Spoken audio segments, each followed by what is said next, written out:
안녕하세요. 불량TV입니다. 오늘 전해드릴 이야기는요. 박지성 선수가 잉글랜드 명문 맨체스터 유나이티드에 처음으로 입단해 활약을 했던 2005-2006 시즌 맨유의 이야기입니다.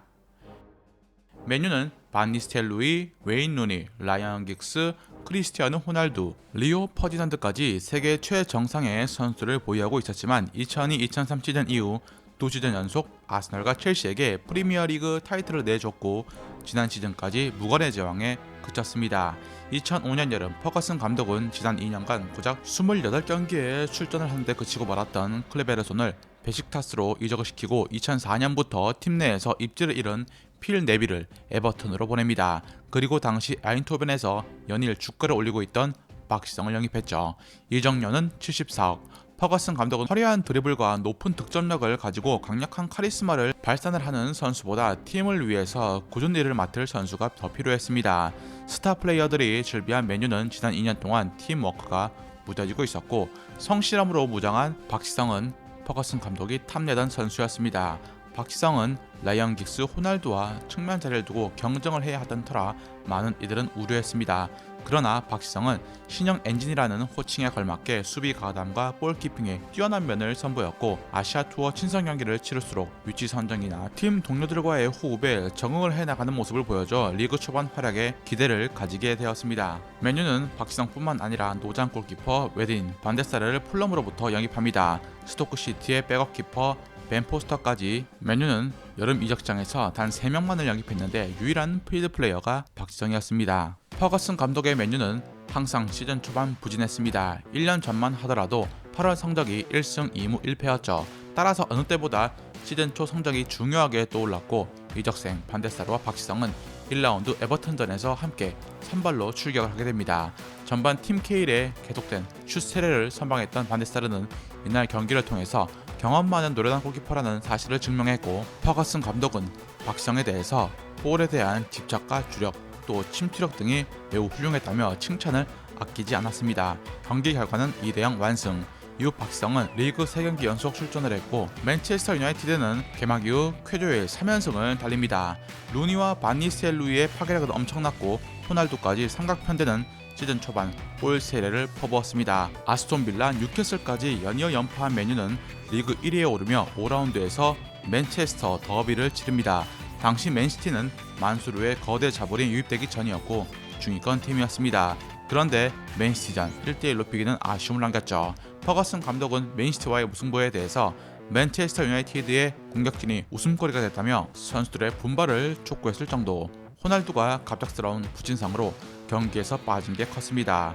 맨유의 악재는 연이어 터집니다. 주중 챔스에서 에인스가 무릎 부상으로 쓰러졌고 주말 리버풀과의 6라운드에서 주장 로이킨이 발목 골절로 2달 이상 그라운드를 비우게 된 것입니다. 당시 맨유의 즉시 전력감 7명이 부상으로 전열에서 이탈해버립니다. 맨유는 맨시티, 리버풀전 모두 승리를 챙기지 못하면서 타도 첼시에 빨간물이 들어옵니다. 첼시는 개막 후 6연승으로 맨유와 승점 7점 차를 벌리면서 리그 단독 선두에 박차를 가하고 있는 상황. 그리고 블랙번전에서 사고가 터집니다. 블랙번의 감스 페데르센이 맨유전에서 홀로 2골을 넣으면서 맨유를 격침을 시킨 것입니다. 맨체스터가 블랙번과의 홈경기에서 패한 것은 프리미어리그가 출범한 1992년 이후 처음이었습니다. 이날 패배로 맨체스터는 3위에서 5위로 2단계 하락합니다. 또 퍼거슨 감독의 슬로우 스타터가 발목을 잡는 게 아니냐는 말들이 나왔죠. 무엇보다 반 니스텔로이가 5골, 루니가 2골 외에 다른 득점 지원이 없다는 점은 맨유의 문제거리였습니다.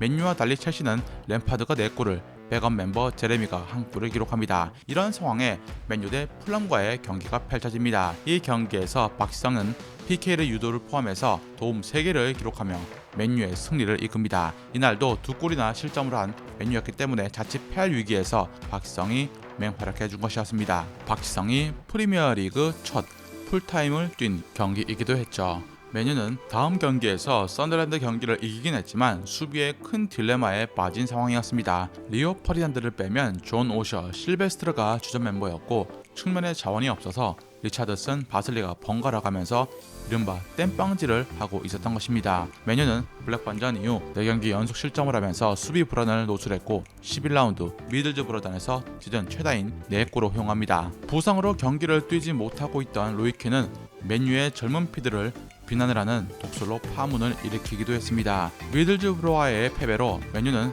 리그 7위까지 추락을 했고 챔피언스 리그에선 한 수 아래 전력의 릴에게 0대1로 무릎을 꿇습니다. 아무리 맨유가 슬로우 스타트라고 하지만 11라운드까지 이렇게 부진을 한 것은 처음이었습니다. 어찌 보면 1990년대 활약을 했던 선수들이 노쇠화함에 따라서 20대 초반의 젊은 선수들을 통한 체질 개선 작업 중일지도 몰랐습니다. 1년의 진통이 따르기 마련인 세대 교체의 시점인 것이었죠.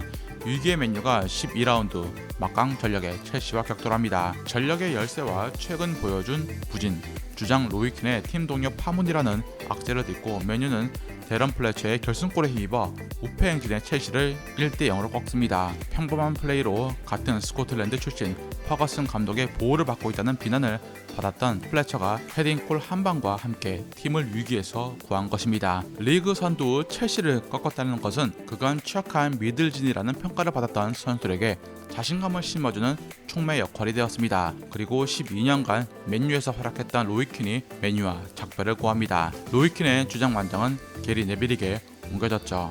첼시를 꺾은 뒤 리그에서 무패를 질주 중이던 맨유는 순위가 가파르게 상승했지만 챔스에선 반드시 이겨야 하는 벤피카단에서 패하며 16강 진출을 맞이합니다. D조 꼴찌로 떨어져 UEFA컵 티켓까지 놓친 맨유. 이제 FA컵, 리그컵을 포함해서 프리미어 리그에 충실한 일만 남았습니다. 그나마 힘이 되었던 것은 부상을 털고 돌아와 주장 완장까지 찬 게리 네빌이 예전의 모습을 찾은 것이었습니다. 그간 수비에 문제를 드러냈던 맨유가 드디어 칼을 빼내들었습니다. 세르비아 몬테네그로 출신 중앙 수비수인 24살의 네마냐 비디치를 영입하기로 한 것이었죠. 이적료는 126억. 비디치를 데려오기 위해서 잉글랜드 라이벌 리버풀과 이탈리아의 피오렌티나가 경쟁했으나 결국 맨체스터 유니폼을 입게 되었습니다. 그리고 측면 수비에 모나코의 에브라를 영입해 수비에 내실을 다졌죠. 리그 초반 맨시티에게 호되게 당했던 맨유가 리그 22라운드에서 다시 격돌했지만 이번엔 원정에서 완패를 당하고 말았습니다. 특히 경기 후반 호날두가 다이렉트 퇴장을 당한 것은 치명타였습니다. 호날두가 과거 지적되어 온 자기 중심적인 플레이에서 조금씩은 벗어나고 있었지만 이날 맨시티와의 경기에선 공격의 맥을 끊어먹었습니다.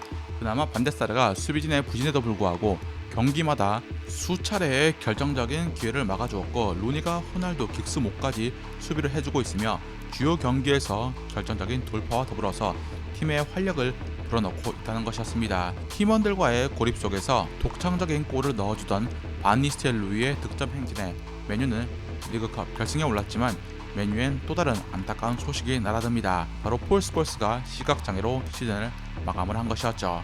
헤딩을 시도하다가 머리를 부딪힌 뒤 두통과 심각한 시각장애 증상을 보였던 스콜스가 자리를 비우게 되면서 맨유는 큰 전력을 잃어버렸습니다. 스콜스의 이탈로 맨유는 27라운드 웨스트햄 전부터 사실상 득점력이 30% 감소했지만 맨유의 승리를 지켜낸 것은 부활한 호날두였습니다.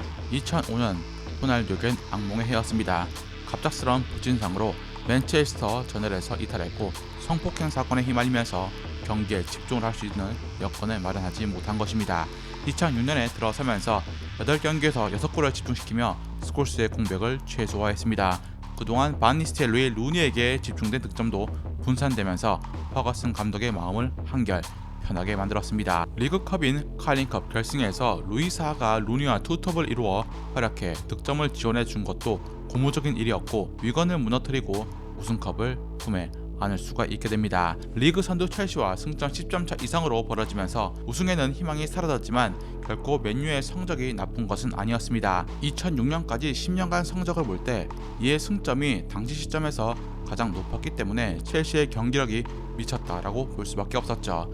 굳이 아쉬운 점을 뽑으라면 당시 리그 4패 중 2패를 블랙번에게 당한 것이었습니다.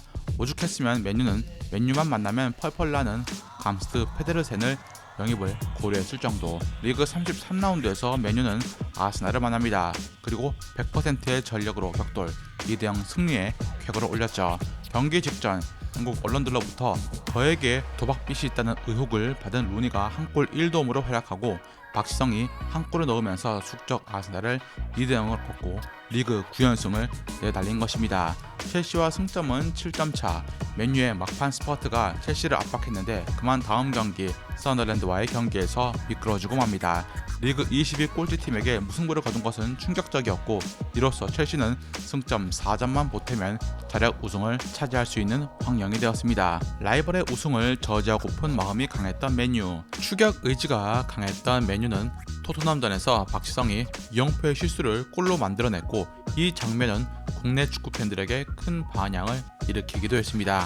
첼시와 맨유가 리그 막판 붙게 되었고 맨유는 필사항전했지만 로만 제국 첼시의 우승을 막지 못했습니다. 결과는 0대3 완패. 맞대결에서 우승을 놓친 맨유는 아쉬움이 많은 해였습니다. 분명한 건 맨유가 과거의 모습에서 탈피해 젊고 새로운 선수로 맨유의 세대 교체의 모습을 보여준 의미 있는 시즌이었습니다.